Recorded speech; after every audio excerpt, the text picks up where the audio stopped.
The newsletter lay on the conference table like a grenade with its pin pulled.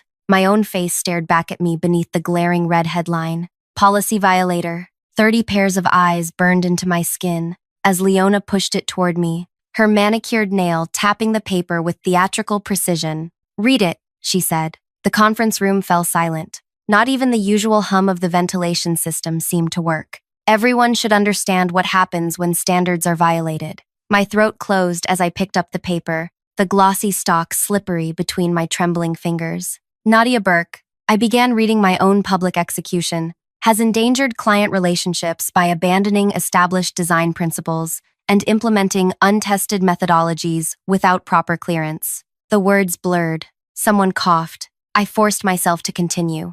Until demonstrating proper adherence to company standards, Burke will be restricted to administrative duties. When I finished, Leona smiled, not with warmth but with satisfaction, like a predator who'd finally cornered its prey. "Questions, anyone?" she asked the room. Nobody spoke. Nobody looked at me. I'd become invisible in an instant, except as an object lesson. "Meeting adjourned," Leona announced. "Nadia, stay behind." As people filed out, some with awkward glances, others deliberately avoiding eye contact, I remained frozen, the newsletter still clutched in my hands. "Your desk has been relocated to the administrative pool," Leona said once we were alone. "Your access to design programs has been temporarily suspended. Your current projects have been reassigned. But the Terralite project, the client loved the prototype.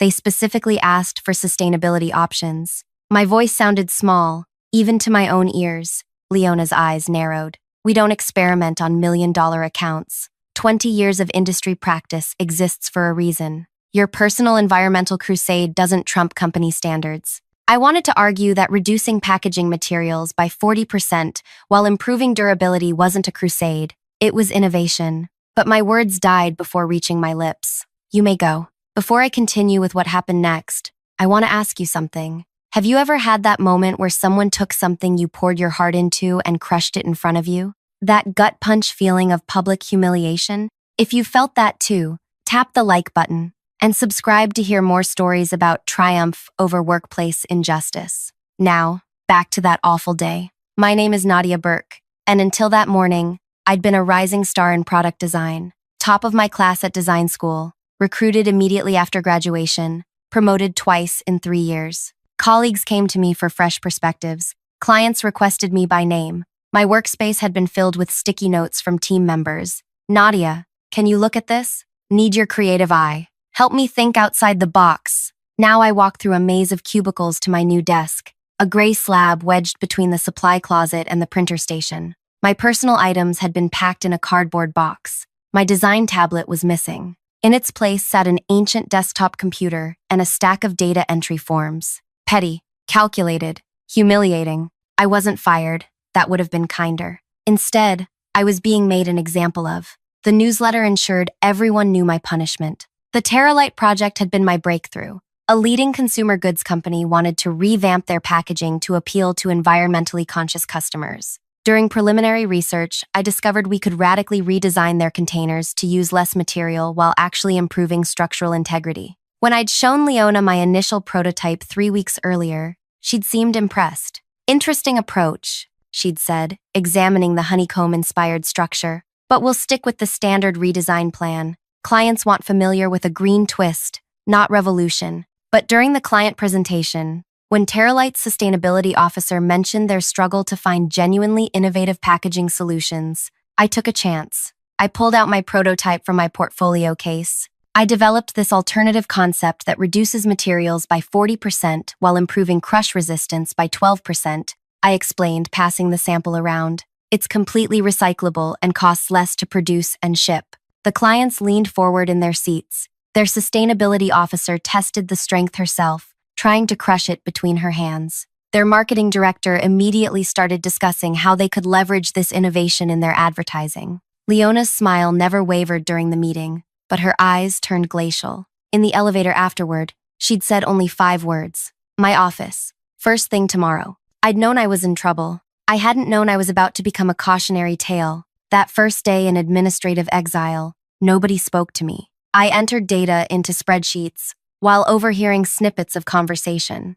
She thinks sustainability matters more than 20 years of tradition, Leona told a group of designers by the coffee machine. Let her isolation be a lesson. I rode the subway home that evening, pressed against the door, despite the car being half empty. People sensed my shame like an odor. At least, that's how it felt. My apartment, a small one-bedroom with windows facing another building's brick wall, had once felt cozy. That night, it felt like another cage. But as I made tea with shaking hands, something inside me shifted. The prototype that had gotten me banished sat on my kitchen counter. I touched its honeycomb structure, admiring how something so light could be so strong. They're wrong, I whispered to my empty apartment. I cleared my dining table and turned it into a workstation. I pulled out my personal laptop and the design software I'd purchased for freelance projects. I had the base design. Now I would perfect it. For 2 weeks, I lived a double life. By day, I was administrative Nadia, quietly entering data, taking lunch alone, enduring the whispers. By night, I was still designer Nadia, testing variations of my concept with materials purchased from craft stores. I tracked everything: stress tests, material costs, environmental impact across production, shipping, and disposal. I photographed each iteration, noting improvements and failures. On day 15 of my punishment, I uploaded my complete research and design portfolio to the Sustainable Design Competition. I submitted under my own name, with no company affiliation. It was midnight when I hit send, and then sat staring at the confirmation screen, wondering if I'd just wasted $300 on the entry fee. 2 days later, I was sorting mail in the administrative pool when Tori, a junior designer I'd once mentored, approached cautiously. "Terralite is requesting you," she whispered, glancing around to ensure we weren't overheard. I nearly dropped the envelopes. "What?" "Their sustainability officer keeps asking for Nadia's concept. Leona told them you're on extended leave. They're getting impatient." She hesitated. "They really loved your design." That night, I cried for the first time since my public shaming. Not because I was sad, but because someone still believed in my work. It wasn't much, but it was something. The next morning, an unexpected email arrived in my personal account. The subject line read, "International Design Innovation Awards, Nomination Notice." I had to read it 3 times before I understood. My sustainable packaging design had been nominated in the Revolutionary Approach category. The committee wanted me to attend the ceremony in 2 weeks. My hands trembled so badly, I knocked over my coffee mug, sending brown liquid cascading across my administrative desk. As I mopped it up, Leona walked by. "Try to show some competence, Nadia," she said without stopping. Even in simple tasks. I watched her walk away, her confidence wrapped around her like expensive perfume. She had no idea what had just landed in my inbox. No one did. That same day, I requested a personal day for medical reasons on the date of the ceremony. My request was approved without question. No one cared where administrative Nadia went. I couldn't afford much, but I visited a thrift shop and found a simple black dress that looked almost designer. I practiced walking in heels I hadn't worn since my college graduation. I rehearsed accepting an award I wasn't sure I would win. The night before the ceremony, I received another email, this one from a design firm called Green Future Designs. They'd seen my submission to the competition and wanted to discuss opportunities. I responded immediately, suggesting we meet after the ceremony. As I packed my bag for the next day's train ride to the ceremony city, doubt crept in. What if I didn't win? What if this was the universe building me up just to knock me down again? What if Leona somehow found out and stopped me? I barely slept. When my alarm went off at 5 a.m., I stared at my ceiling, suddenly paralyzed. Maybe I should just stay home. Maybe challenging the system was pointless. Maybe my phone pinged with a notification. It was a message from an unknown number. "This is Miriam from Terralite. Got your contact from someone who cares. We're still waiting for your design. What's really going on? We're ready to move forward with your concept." I sat up, heart pounding. This was real. My work mattered. I got ready with renewed purpose, applying makeup with precision, smoothing my dress, rehearsing what I might say when I won. The train ride lasted 2 hours. I watched landscapes blur past, transitioning from urban to rural and back again. Like my life, I thought, changing rapidly, nothing staying the same. The ceremony venue was grand in a way that made me feel small. Crystal chandeliers hung from ceilings too high to touch. Men and women in expensive clothing clustered in conversation groups, champagne flutes in hand. I checked in and received my name badge, then stood awkwardly near a column, watching, trying to belong, trying not to feel like an imposter. Nadia Burke? A woman approached, hand extended. I'm Kelsey from the awards committee. We're thrilled you could make it. I shook her hand, surprised by the warmth of her greeting. Thank you for the nomination. I still can't believe it. Your design is remarkable, truly innovative. The judges were impressed by the research behind it. She lowered her voice. Between us, you should prepare some remarks. My heart leaped into my throat.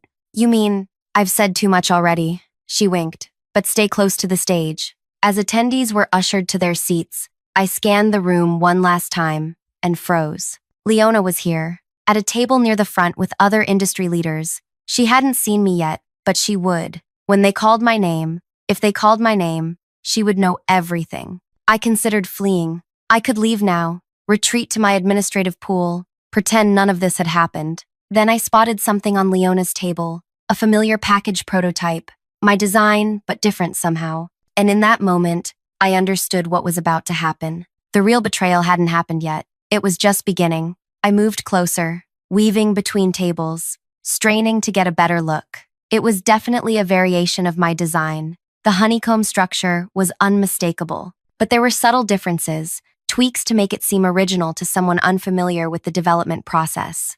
A man at Leona's table held up the prototype, gesturing enthusiastically. I couldn't hear his words over the pre-ceremony music, but his body language screamed pride, as if it were his creation. The program booklet in my hand suddenly felt heavy. I flipped to the nominees page. There I was, Nadia Burke, Revolutionary Approach category, but 3 names above mine, Leona Voss and Design Sync Team, Revolutionary Approach category. They had submitted my design as their own. The lights dimmed. The ceremony was beginning. I slid into the nearest available seat, my mind racing. A woman beside me smiled politely, then returned her attention to the stage where the host was welcoming everyone. Tonight we celebrate innovation that pushes boundaries, the host announced. Designs that challenge us to think differently about our world. My phone vibrated in my clutch. A text from Green Future Designs. Looking forward to meeting you afterward. Our CEO is attending tonight. The Revolutionary Approach category would be presented after dinner.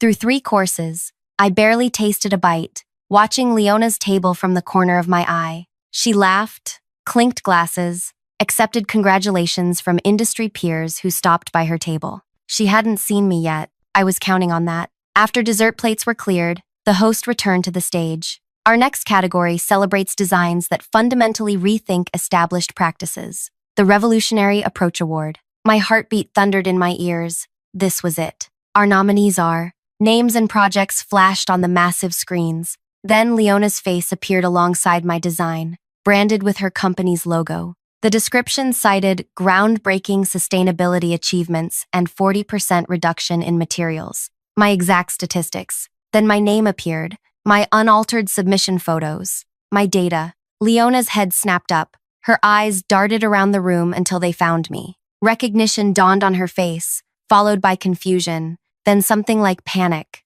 And the winner is... The host paused dramatically, opening an envelope with theatrical flair. Nadia Burke, for her sustainable honeycomb packaging system. Applause erupted. The woman beside me squeezed my arm. That's you. Go! I stood on wobbly legs. The walk to the stage felt endless. Leona's expression shifted from shock to fury as I passed her table. The man who'd been holding my prototype, a senior partner I realized, whispered urgently in her ear. The award was heavy crystal, cool against my palms. The host stepped aside, and suddenly I faced a room of industry leaders, cameras, and the woman who had tried to destroy me. Thank you, I said into the microphone. My voice emerged steadier than I felt. This design represents not just sustainability in materials, but sustainability in thinking. Innovation doesn't follow safe, established paths. It requires risk. I paused, making brief eye contact with Leona. I'd like to thank my former employer,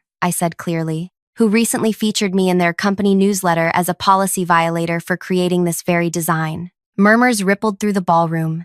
Heads turned toward Leona's table. Being labeled as someone who endangers client relationships by abandoning established design principles was painful. Being publicly humiliated and demoted was worse. The room had gone completely silent, but tonight proves that innovation matters more than tradition for tradition's sake. that sustainability isn't a buzzword but an imperative, and that sometimes the person breaking the rules is actually showing the way forward. I took a breath. This next part would change everything. I'm grateful to announce that I've accepted a position as Sustainability Director at Green Future Designs, where innovation isn't just permitted, it's required. Applause broke out again, louder this time. At a table near the back, a woman stood, raising her glass toward me, the CEO of Green Future Designs. Finally, I concluded, I want to acknowledge Terralite, whose sustainability team recognized the potential in this design from the beginning. Their commitment to genuine environmental progress made this possible. As I left the stage, clutching my award, cameras flashed.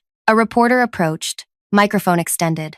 Nadia, can you elaborate on your former employer's response to your design? Before I could answer, Leona appeared at my elbow, her smile tight and artificial. There seems to be a misunderstanding, she said smoothly. Nadia was working on our team's project. We've always supported sustainable initiatives. The reporter looked between us. Then why was she labeled a policy violator in your newsletter? Leona's smile faltered. Internal communications can sometimes oversimplify complex situations. We're tremendously proud of Nadia's contribution to our team's concept. It wasn't your team's concept, I said quietly. I developed it independently after being told it violated company standards. I have dated documentation of every prototype, every test. The reporter's eyebrows rose. You're both nominated in the same category for what appears to be the same design. Can you explain that? Leona's hand closed around my arm, fingers digging in. Perhaps we should discuss this privately. I agree,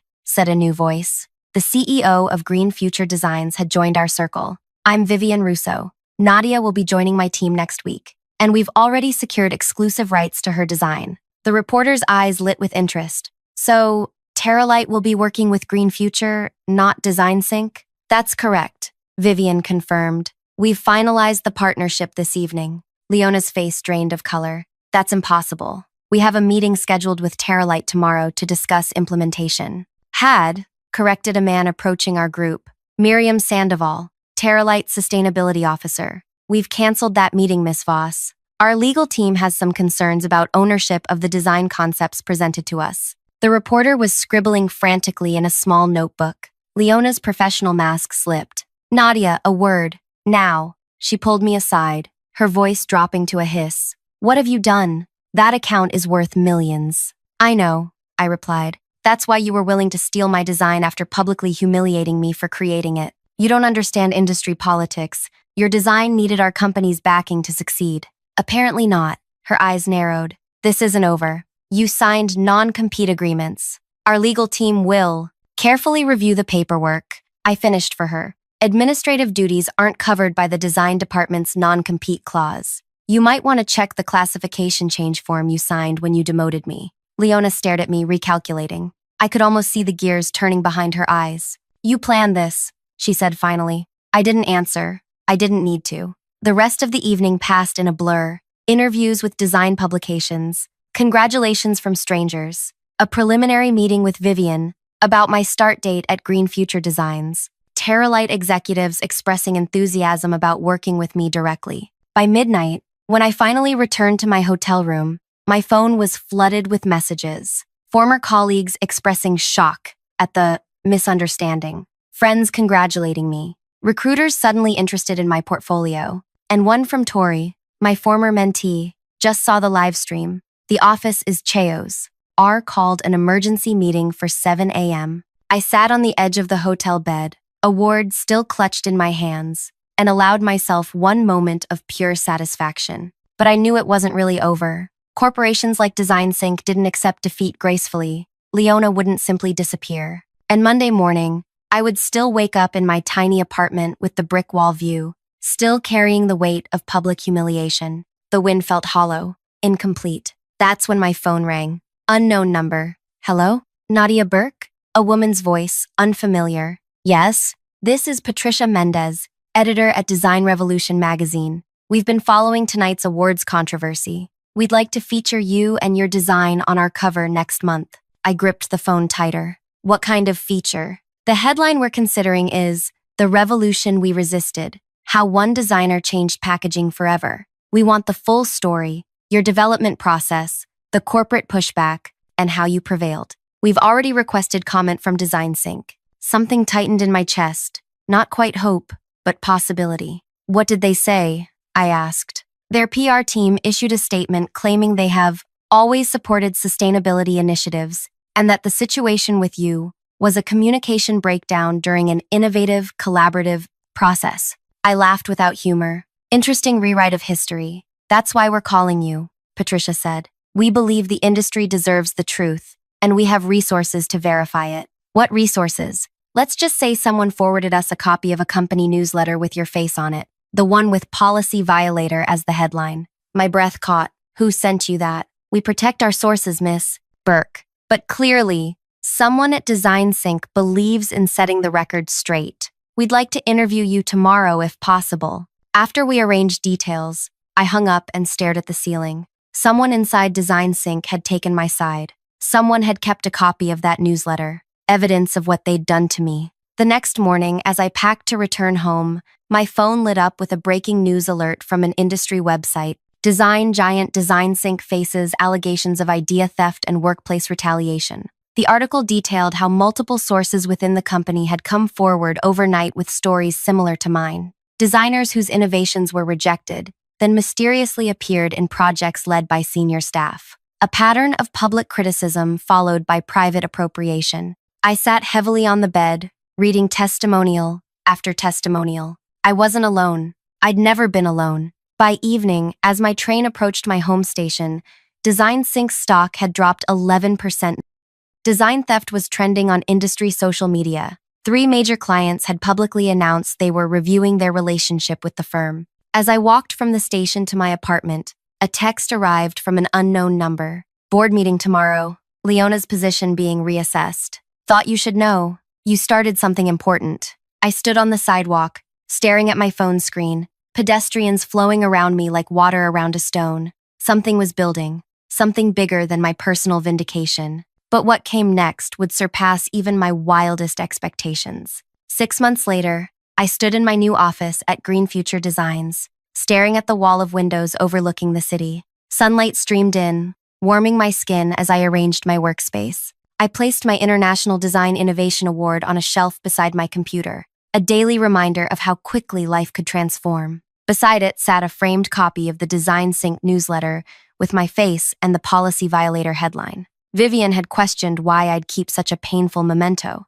To remember what happens when innovation threatens power, I'd told her, and to make sure I never become what I fought against. The magazine cover featuring me had been released a month after the awards ceremony. The revolution we resisted, how one designer changed packaging forever, became the most shared article in Design Revolution's history. The contrast between the newsletter and the cover story, public humiliation versus industry recognition, crystallized something many designers had experienced but few had confronted. My phone buzzed with a calendar alert. Terralite Quarterly Review, 1 p.m. Our partnership had blossomed. My sustainable packaging design had launched 2 months ago, with pre-sales exceeding projections by 32%. Consumer response had been overwhelmingly positive, with unboxing videos praising the innovative structure going viral on social media. But success hadn't erased the lingering effects of my public shaming. I still hesitated before speaking in meetings sometimes, still felt phantom judgment when presenting new ideas, still woke from occasional nightmares where I was reading that newsletter aloud, my voice echoing in a silent room. Healing wasn't linear. As my therapist often reminded me, a knock interrupted my thoughts. Eli, one of our junior designers, stood in my doorway. The team meeting's about to start, he said, and there's something you should see before we begin. I followed him to our conference room where the design team had gathered. On the main screen was an industry news site with the headline, Design Sync announces restructuring amid continued client exodus. They've lost 6 major accounts in 5 months, Eli said, scrolling through the article. Their stock is down 40% since the awards ceremony. I scanned the text. Design Sync was eliminating a quarter of its workforce, closing 2 regional offices, and reorganizing leadership to emphasize innovation and ethical workplace practices. What about Leona? I asked, trying to keep my voice neutral. Eli clicked another link. Officially, she's taken a leave of absence to pursue personal projects. Unofficially, he lowered his voice. Industry gossip says she's been pushed out but given a face-saving exit. My feelings were complicated. I hadn't wanted the company to collapse or people to lose jobs. I'd only wanted accountability and for my work to be recognized. There's more, said Renata, another designer. Design Sync just announced their new ethical innovation initiative.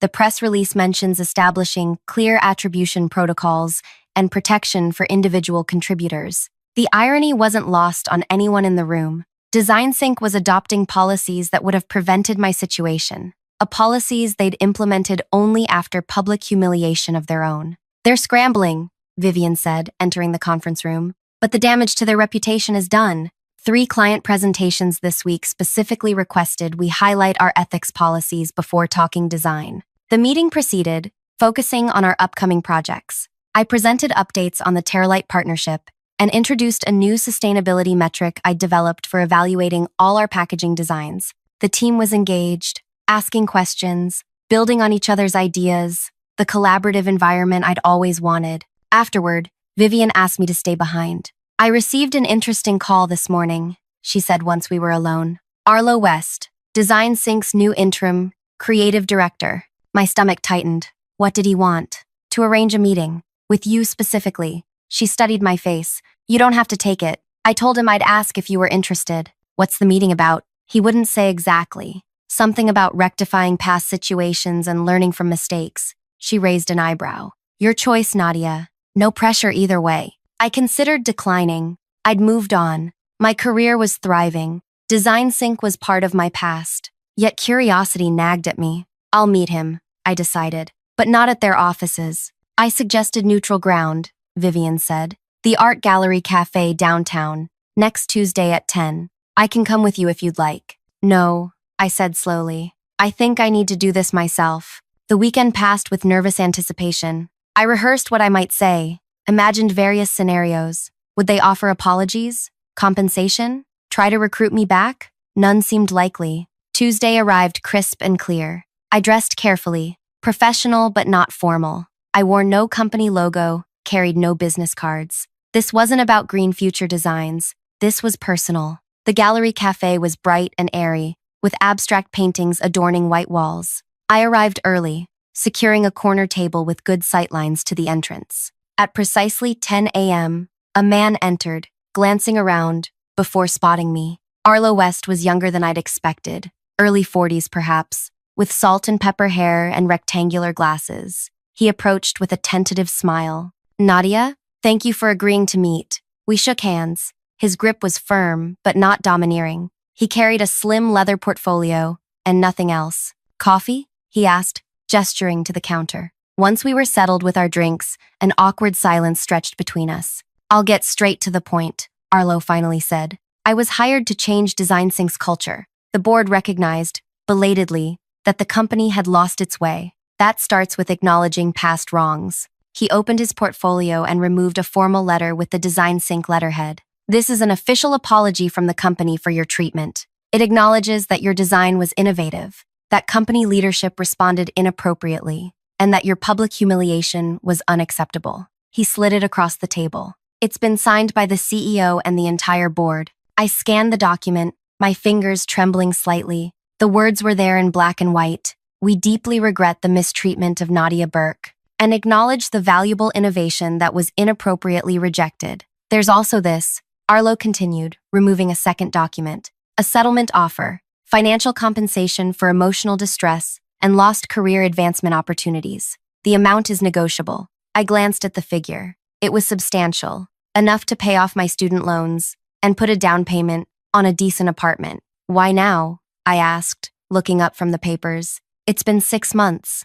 Because it's the right thing to do, he said, then grimaced slightly. And because the company is fighting for survival. We've lost major clients. Talented designers are leaving. Our reputation is in tatters. He leaned forward. The truth is, your story resonated because it wasn't unique. You were just the first to speak out. I wasn't trying to bring down Design Sync, I said quietly. I just wanted recognition for my work. I know, he nodded. But what happened exposed a toxic pattern. After you won that award, others started coming forward. Junior designers, whose ideas were appropriated by managers. Women whose innovations were dismissed. then implemented by male colleagues. People of color whose concepts were labeled too risky, until white designers presented similar ideas. My throat tightened. So many stories like mine. What happened to Leona? I asked. Arlo hesitated. Officially, she's on leave. Unofficially, she's been terminated. The board wanted a quiet exit to avoid more negative press.